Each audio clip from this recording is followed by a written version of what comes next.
Mula naman sa Masbate, nakatutok si Emil Sumangil. Emil?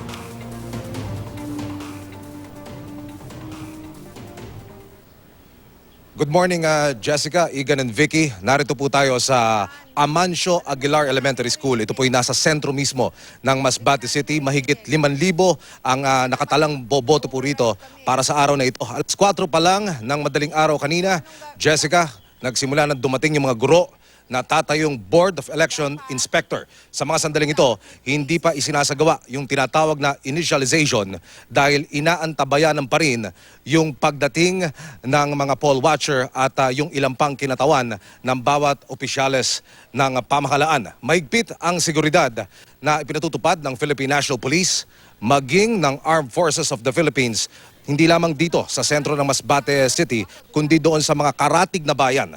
Dahil nitong mga nakalipas na araw, gaya ng naiulat ko na, 4 na beses na pinasabugan yung isang elementary school dyan sa bayan ng Kataingan na magsisilbing polling center para sa araw na ito.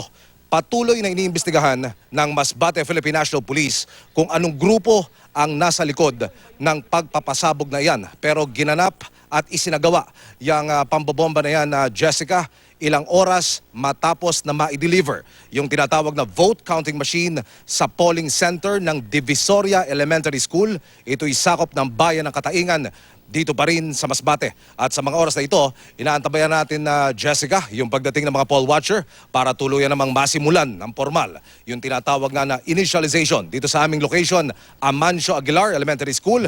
Ito'y matatagpuan sa Masbate City. Jessica. Maraming salamat sa iyo at ingat kayo dyan sa Masbate, Emil Sumangil.